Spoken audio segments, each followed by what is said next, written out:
여러분 요즘 사람들마다 제각각 시선이 다 다르죠. 똑같은 뉴스를 보고 같은 사건을 본다고 해도 전혀 다른 방향의 해석을 들을 때가 많이 있습니다. 그리고 각자의 이해에 따라 그 상황과 사건을 대처하는 방향도 달라집니다. 이것만 봐도 우리가 시각이 얼마나 중요한지 잘 알 수 있습니다. 좋은 시각이 있어야 올바른 대처가 나올 수 있어요. 근데 열왕기하 17장에 보면은요, 제가 아까도 말씀드렸다시피 북이스라엘이 완전히 멸망하는 챕터예요. 아수르 왕이 호세아 왕을 옥에 가두고 아수르 왕이 사마리아 성을 둘러싸고 차지합니다. 그리고 북이스라엘 사람들은 포로로 전 세계로 막 흩어져서 도망가게 됩니다. 근데 이 북이스라엘이 망하는 하나의 사건을 두고 오늘 성경은 두 가지 다른 시각을 보여줍니다. 하나는 그 멸망하는 한 가운데 있었던 호세아 왕의 시각이고, 다른 하나는 성경 열왕기서를 기록했던 하나님의 종의 시각입니다.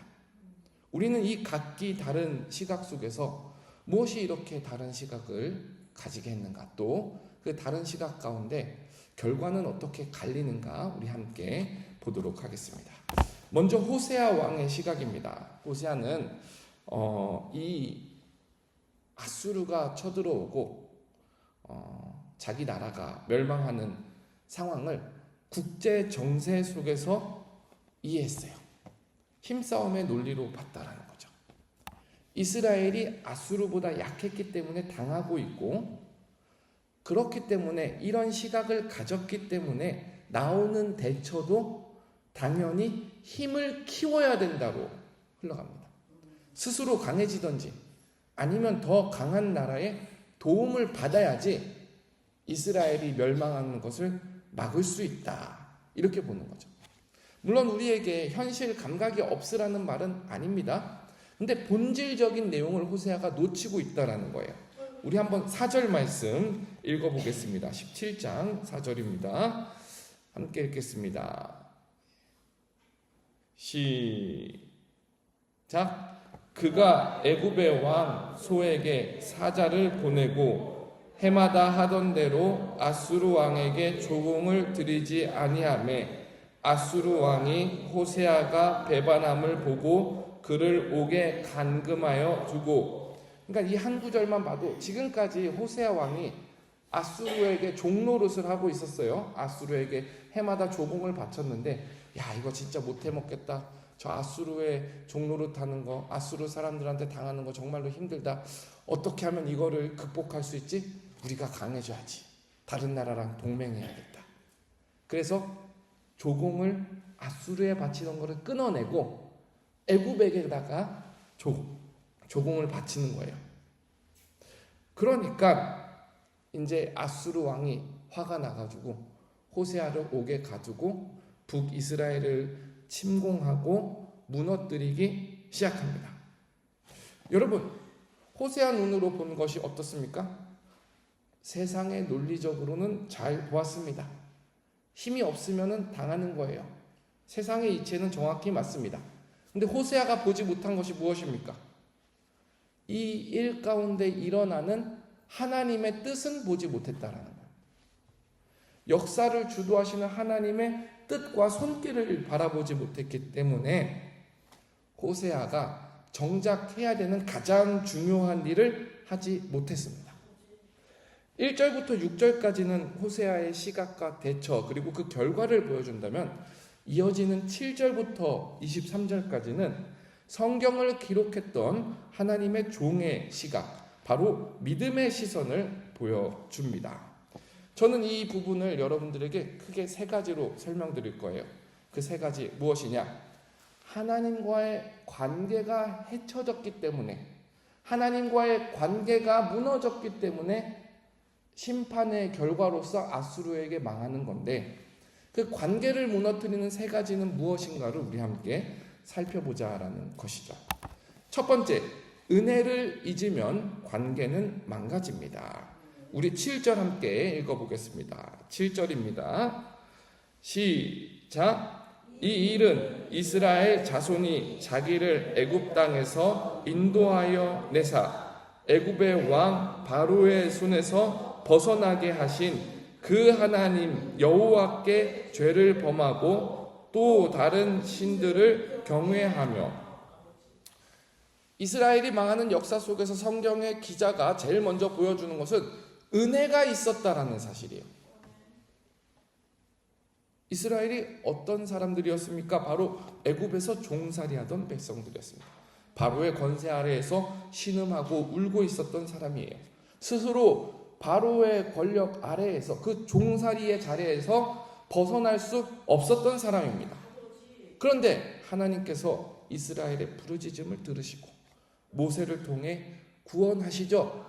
애굽에 10가지 재앙을 내리면서 하나님이 살아계시다라는 것을 보여주시고 홍해를 가르시면서 하나님께서 이스라엘 백성을 광야를 지나게 하시고 약속의 땅으로 들어오게 하십니다. 처음부터 끝까지 모두가 다 하나님의 은혜로 시작되고 은혜로 이루어진 역사입니다. 근데 7절에서 바로 보여주는 것은 이스라엘이 그 은혜를 잊었다라는 거예요. 은혜를 잊은 결과 어떻게 됐습니까? 하나님께서는 애굽에서 건져서 하나님의 백성 삼아 주셨는데, 애굽에서 건져서 자유인으로 살아가게 하셨는데, 그런데 호세아가 위기를 만났을 때 다시 애굽 아래로 들어가는, 스스로 종이 되는 아주 역설적인 모습을 보여줍니다. 사랑하는 여러분, 은혜를 기억하는 일은 참으로 중요합니다. 은혜를 잊는 순간 감사가 사라지고, 감사가 사라지면 하나님을 경외하는 마음도 약해지고, 나아가 하나님을 의지하지 않으면 결국은 다른 것을 의지하게 되는 거예요. 이 모든 것이 은혜를 잊는 순간에서부터 시작됩니다. 여러분, 하나님께서 우리를 구원하신 자리를 기억하시기를 바랍니다. 나를 어디서부터 구원했는지. 그런데 내가 은혜를 잊고 그 구원한 자리를, 벗어난 자리를 다시 돌아가려고 하진 않은지. 얼마나 역설적이에요. 하나님은 이스라엘을 애굽에서 건져내셨는데 결국 돌고 돌아 이스라엘이 가는 곳은 애굽의 아래로 간다는 거예요. 우리가 영적으로 이런 일이 없기를 소망하며, 오늘 아침에 나의 나된 것은 다 하나님의 은혜라라는 고백이 우리 마음 깊은 곳에서부터 진실로 우러나기를 소망합니다.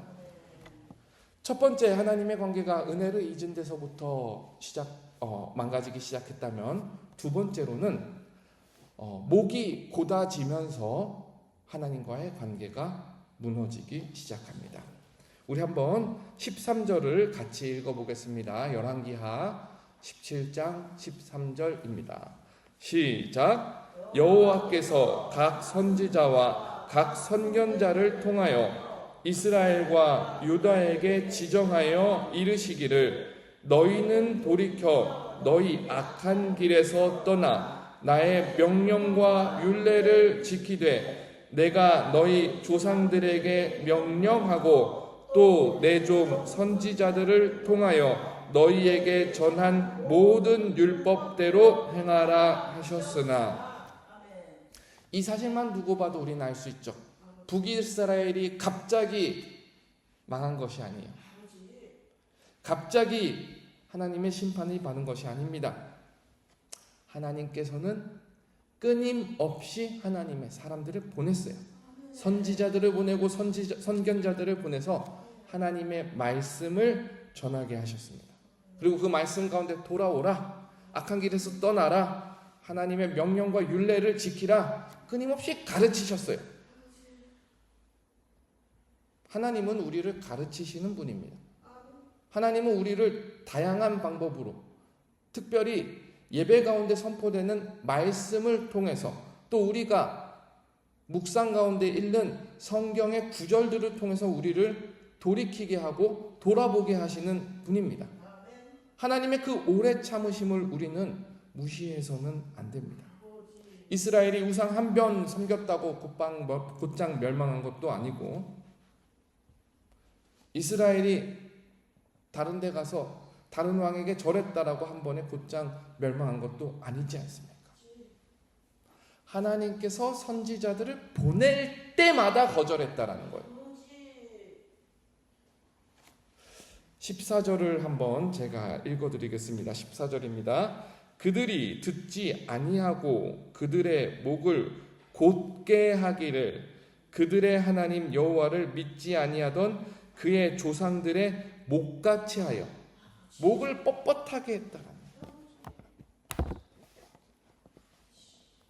여러분 짐승 키워보신 적 있으신가요? 저는 소 고삐를 당겨본 적이 없어요. 근데 아무래도 소 염을 먹여보신 분들, 소꼴 먹어보신 분들, 소가 고집스러울 때 목을 막 뻣뻣하게 힘주는 것 아마 잘 기억하시는 분들 계실 겁니다. 그것이 바로 목을 곧게 했다라는 거예요. 목에 힘을 주고 주인이 이끄는 방향으로 가지 않으려고 고집하는 것. 이스라엘이 이렇게 고집할 때에 하나님과의 관계가 벌어지기 시작하는 거예요. 여러분, 우리가 하나님 앞에서 말씀을 듣는다는 것은 단순히 귀로 듣는 것이 아니에요. 말씀을 듣는다는 것은 하나님의 이 선포된 진리 가운데 내 생각을 내려놓고 내 고집을 꺾는 거예요. 그래서 말씀과 기도가 항상 같이 가야 된다라는 것이, 말씀을 귀로만 들으면 사람의 머리만 커집니다. 근데 기도 가운데 같이 들으면 그 말씀이 나에게 있어서 삶의 순종으로 이어질 줄 믿습니다. 말씀을 듣지 않는 사람은 헛된 것에 매혹되기 쉽습니다. 15절에 보면 아주 인상적인 표현이 나오는데 14절에 목이 곧은 이스라엘이라 말했죠. 15절에는 헛된 것을 뒤따라 허망하며 살아있지 않은 것, 썩어질 것을 바라보고 그것을 따라가고 그것을 예배하기 시작한다라는 것이에요. 사랑하는 여러분, 우리가 오늘 이 말씀 가운데 나의 목은 고다 있는가 아니면 하나님 앞에 숙여지는 종인가? 여러분, 우리 주님께서 우리에게 말씀하실 때 큰 것에 충성된 자여 복되도다 이렇게 말씀 안 하셨어요. 작은 것에 순종된 자. 작은 것에 순종할 줄 모르면 큰 것에는 결국 순종할 수 없습니다. 그러나 작은 것 하나하나에서부터 우리가 하나님의 말씀과 질서 가운데 맞춰간다면 우리는 더 큰 일을 맡은 하나님의 종이 될 줄 믿습니다. 자, 마지막 세 번째는 하나님의 관계, 하나님과 이스라엘의 관계가 무너진 결정적인 이유 중에 하나가 인격적인 하나님을 무시했다라는 거예요. 인격적인 하나님. 여러분, 우리의 인격이 하나님께서 어떻게 창조하신지 잘 알고 계시죠? 우리의 인격이 하나님을 닮도록, 하나님의 형상을 닮도록 창조됐어요. 다만 아담의 타락 이후에 우리에게 있어서 죄와 육신의 그늘이 드리워졌기 때문에 우리의 형상, 하나님을 닮은 우리의 형상이 망가진 모습으로 지금 보여집니다. 그럼에도 불구하고 우리가 하나님의 형상을 닮았다라는 데에서 하나님의 그 인격을 생각할 때에 여러 가지를 우리는 그려볼 수 있습니다. 기쁨에 관한 인격, 사랑에 관한 인격, 진노에 관한 인격. 그것이 다 하나님께서 우리에게 창조 때 주셨던 하나님의 형상 중 하나라는 거죠. 근데 우리는 보이지 않는 하나님을 믿는다라고 말하면서 하나님의 그 진노하심을, 하나님의 그 사랑하심을, 하나님의 그 애타게 부르짖는 부르심을 너무 비인격적으로 볼 때가 많습니다. 너무 무시한다는 거죠. 오늘 말씀해 보면은 하나님께서 경노하셨다라는 표현이 3번이나 나와요. 11절에 한 번, 17절에 한 번, 그리고 마지막에 18절에 제가 읽어드릴게요. 여호와께서 이스라엘에게 심히 노하사 그들을 그의 앞에서 제거하시니 오직 유다 지파 외에 남은 자가 없으니라. 여러분, 애초에 애정도 없고 관심도 없고 아무런 감정도 없는 사람에게는 경로하지도 않아요. 화나지도 않아요. 하나님께서 이스라엘을 처음에 구원해내시고 보셨을 때 얼마나 이스라엘이 이쁘면 하나님께서 말씀하시기를 너는 나의 소유다, 너는 나의 특별한 보물이다 라고 하셨습니다. 근데 이스라엘이 그것을 계속해서 무시하고 너무 이기적으로 굴고 하나님이라는 존재는 부르는데 그 하나님의 살아계심을 업신여기고 살아갈 때 하나님께서 그 보물이라고 말씀하신 이스라엘을 다른 민족에게 넘겨주시면서까지 그 사람들을 경노하셨다. 사랑하는 여러분, 하나님의 그 살아계신 형상을, 우리를 향한 그 하나님의 한량없는 마음을 너무 업신여기지 않기를 소망합니다. 왜 내 아픔은 그렇게 아프다라고 말하고 왜 내 서운함은 그렇게 서운하다라고 토라지는데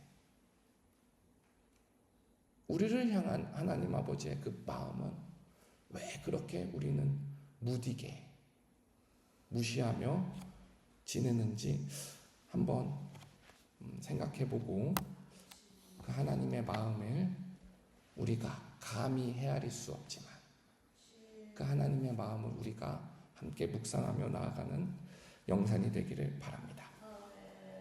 저는 오늘 말씀 가운데 참 중요한 영적인 교훈을 찾습니다. 시각이 달라지면 대처도 달라진다라는 사실이에요. 호세아는 아수르가 위협하는 그 위협의 손을 보면서 정보만 이해했어요. 근데 열왕기를 쓴 하나님의 종은 하나님의 심판으로 봅니다. 사랑하는 성도 여러분, 우리에게도 바른 시각이 있기를 소망합니다. 구약 신학자 월트 카이저는 이런 말을 했어요. 우리가 성경을 읽을 때 두 가지 질문에 집중하면 성경을 잘못 읽을 일이 크게 없습니다. 첫 번째, 하나님께서 성경 가운데 무슨 일을 하고 계시는가? 두 번째, 그리고 그 하나님께서 우리에게 무엇을 요구하시는가? 이 두 가지를 가지라라고 말합니다. 저는 마찬가지라 생각합니다. 우리가 우리의 인생이라는 책을 읽을 때에도 눈앞의 현실만 바라보면 안 된다라는 사실이에요. 우리는 우리의 인생이라는 책을 읽을 때 말씀에 비추어서 두 가지를 돌아볼 줄 알아야 됩니다. 하나님께서는 지금까지 나를 위해서 무슨 일을 하셨는가? 그리고 하나님께서는 지금 나에게 어떻게 하기를 원하시는가? 우리는 이 두 가지 질문 가운데 기도와 말씀으로 대답하면서 눈앞의 형편을 넘어 하나님의 은혜와 말씀을 읽어내고 하나님의 뜻을 분별하여 경건의 능력을 키워나가는 영산이 될 줄 믿습니다. 사랑하는 여러분, 바른 시각을 가지십시오.